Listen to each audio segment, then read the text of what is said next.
আল্লাহ সুবহানাহু ওয়া তাআলা সমস্ত রকমের পাপকে তিনি ক্ষমা করবেন। যত পাপ পৃথিবীতে আছে, পৃথিবীতে যত পাপ আছে আল্লাহ অধীনে যেগুলো আছে, ভালো করে বুঝবেন।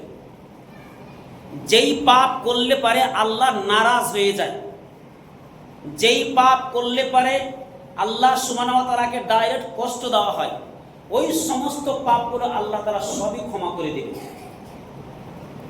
কিন্তু এক ধরনের পাপ ক্ষমা হবে না, শিরকও ক্ষমা হয়ে যাবে, শিরকও ক্ষমা হয়ে যাবে। এক ধরনের পাপ ক্ষমা হবে না, কি জানেন? সেটা হচ্ছে জুলুম।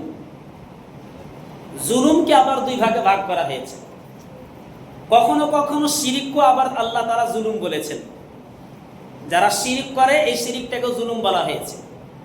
আল্লাহ তাআলা কোরআনে বলছেন, আল্লাযীনা আমানু ওয়ালাম ইয়ালবিসু ঈমানাহুম বিযুলমিন উলাইকা লাহুমুল আমনু ওয়া হুম মুহতাদুন।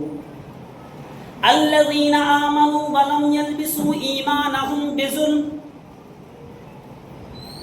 যারা তাদের ঈমানকে, যারা তাদের বিশ্বাসকে, ঈমানকে, আল্লাহর প্রতি যে ঈমান রেখেছে, ফেরেশতার প্রতি ঈমান রেখেছে, ছটা জিনিসের উপরে ঈমান রাখা হয়।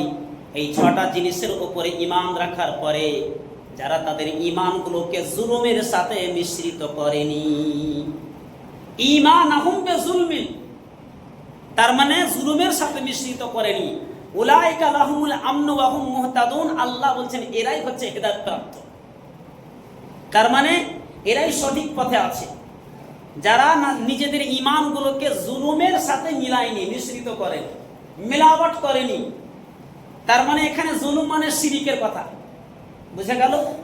আর এক ধরনের জুলুম হচ্ছে মানুষ হয়ে মানুষের প্রতি জুলুম, বান্দা হয়ে আর এক বান্দার উপরে অন্যায় করা, অবিচার করা, জুলুম করা, অত্যাচার করা। এই পাপটাকে আল্লাহ তাআলা ক্ষমা করবেন না, এটা আল্লাহর অধীনে নাই। আল্লাহ বলছে আমি কিছু করতে পারবো না, আর কিছু করতে পারলেও আল্লাহ করবে না। আল্লাহ বলছে মানুষের প্রতি যদি তুই মানুষ হয়ে মানুষের প্রতি জুলুম করিস, তাহলে তার কাছে ক্ষমা চেয়ে নিতে হবে। কি বুঝলেন? একজন গার্জেন আছেন, 5টা সন্তান আছে তার। একটা সন্তানকে দোকান লিখে দিল, একটা সন্তানকে লুকিয়ে লুকিয়ে টাকা পয়সা দিয়ে যায়, আর 4টা সন্তান জানতেও পারে না। এটা হলো জুলুম করা 4 জনের প্রতি।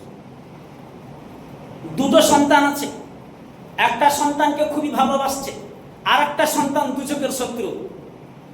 এটা হলো জুলুম করা। স্বামী স্ত্রীর প্রতি জুলুম করবে, এটা হলো জুলুম করা। বাপ তার সন্তানের প্রতি জুলুম করে, এটা হলো জুলুম করা। কিছু কিছু মুসাল্লি ইমামের প্রতি জুলুম করবে, এটা হলো জুলুম করা। নেতা তার অনুসারী যারা আছে তাদের প্রতি জুলুম করবে, এটা হলো জুলুম করা। তার মানে একজন মানুষে আর একজন মানুষের যে অধিকারকে নষ্ট করে, হককে নষ্ট করে, এটা হলো জুলুম করা। আর এই পাপটা আল্লাহ তাআলা ক্ষমা করবেন না। এই পাপ আল্লাহ তাআলা ক্ষমা করবেন না। অতি শীঘ্রই আল্লাহর তরফ থেকে আযাব নেমে আসবে। পৃথিবীতে যতগুলো মানুষ আছে আল্লাহ সুবহানাহু ওয়া তাআলার কাছে সবাই সমান মানুষ হিসেবে, সবাই সমান। হ্যাঁ, এবার আল্লাহ তাআলা আখিরাতের পরে কাউকে জান্নাত দিবেন, কাউকে জাহান্নাম দিবেন, সেটা পরের কথা। কাউকে জাহান্নাম দিবেন, কাউকে জান্নাতে দিবেন, এটা কর্ম অনুযায়ী তাকে ফল দেওয়া হবে।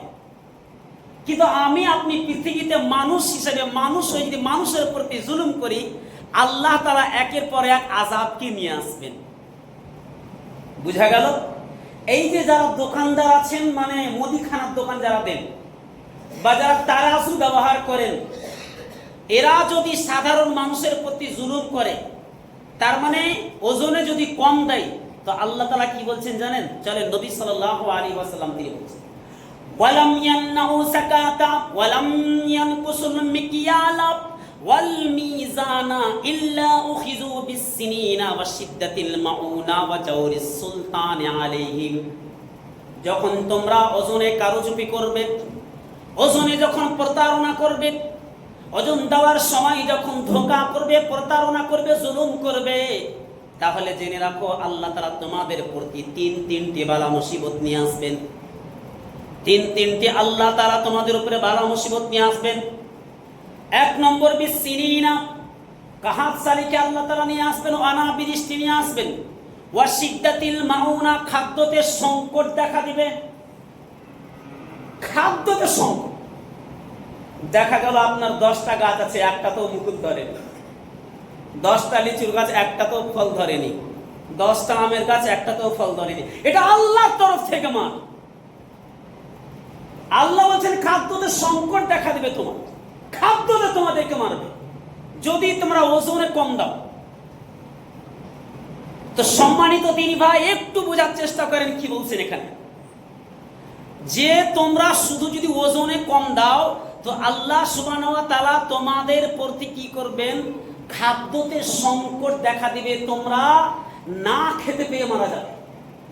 এখন যদি আমাদের সরকার নিয়ম তৈরি করে দেয় যে মুসলিমদেরকে কোনো কিছু অনুদান দেওয়া হবে না, তাহলে এটা আল্লাহর তরফ থেকে মার। আর মোদিকে গালি দিয়ে লাভ নেই, অমিত শাহকে গালি দিয়ে লাভ নেই, শুভেন্দুকে গালি দিয়ে লাভ নেই। তারপরের শব্দটা দেখেন কি বলছে, ওয়াজাউরি সুলতানে আলাইহিম, আল্লাহ তাআলা তোমাদের প্রতি অত্যাচারী, স্বৈরাচারী, জালেম শাসককে নিয়ে আসবেন।